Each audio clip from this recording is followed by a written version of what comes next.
Bonjour à tous et bienvenue sur boursicoté.com pour cette nouvelle analyse technique du CAC 40 en intraday avec une dynamique qui se confirme. Hier je vous disais que l'on attendait un test ici de la zone des 7725 points, que les futurs étaient déjà au-delà.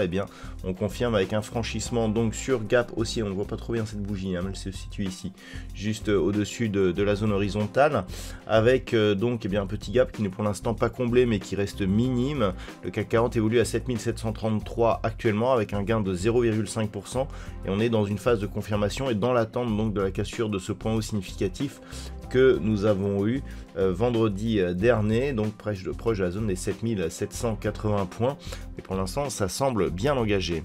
Au niveau des indicateurs techniques, on perçoit ici une reprise haussière au sens des histogrammes du MACD. On notera que les dynamiques sont très faibles, vous voyez qu'on évolue avec des amplitudes très faibles autour de la zone neutre.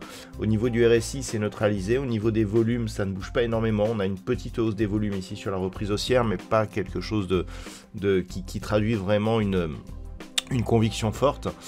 Donc globalement, petite reprise, on aurait aimé un peu plus de conviction dans le mouvement, un peu plus de force pour, je dirais, valider totalement cette reprise, mais pour l'instant ce n'est pas le cas, donc il faudra attendre des signaux prochains. Au niveau du palmarès des valeurs, donc nous avons un gain au moment de cette analyse, STMicroelectronics qui gagne plus 2,9%, Capgemini plus 2, Téléperformance plus 1,6, derrière nous avons des valeurs comme Kering, LVMH, Renault, Michelin ou L'Oréal et encore Eurofins Scientifique qui gagnent un peu plus de 1%.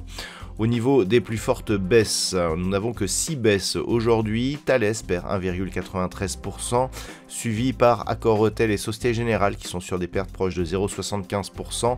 Derrière, Safran, Pernod Ricard ou Crédit Agricole sont les seules autres pertes de l'indice actuellement, avec des pertes relativement minimes. Voilà, donc pour aujourd'hui, donc clairement, je dirais que la mise en place d'un accord commercial entre la Grande-Bretagne et les États-Unis, avec la perspective d'un possible accord commercial entre les États-Unis et la Chine, puisqu'ils se réunissent ce week-end, booste un petit peu les marchés. On le voit aussi d'ailleurs sur les crypto-monnaies qui connaissent une belle hausse depuis hier. Donc globalement, on sent que le marché redevient un peu plus positif. Alors on s'approche de zones de résistance assez majeures sur l'indice. Cette zone des 7008 qui avait été donc support ici sur la phase d'évolution et qui avait vraiment sonné l'alerte lorsqu'il y a eu franchissement sur gap ici et que l'on avait franchi 7008 et 7725 points. Là on revient sur 7725, on attend un retour au-delà des 7008 et globalement au-delà de cette zone, on reviendra dans une zone d'évolution un peu plus positive et surtout on confirmera l'objectif de retour ici sur la zone des 7910 points. Pour invalider cette reprise, il faudrait désormais casser ici cette zone des 7625 points, puis éventuellement la zone des 7525 qui serait la confirmation ici d'un retournement de tendance majeure. Attention, nous sommes sur des plus hauts assez similaire, il ne faudrait pas casser directement ici cette zone des 7625 points au risque d'avoir un signal de retournement en double top. Voilà donc ce que l'on peut dire pour aujourd'hui.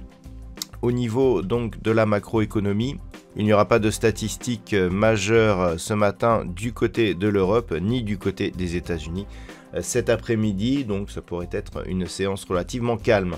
Voilà donc pour aujourd'hui, je vous souhaite de passer une bonne séance, on se retrouve dès demain pour d'autres analyses techniques, toujours sur le site boursicoté.com.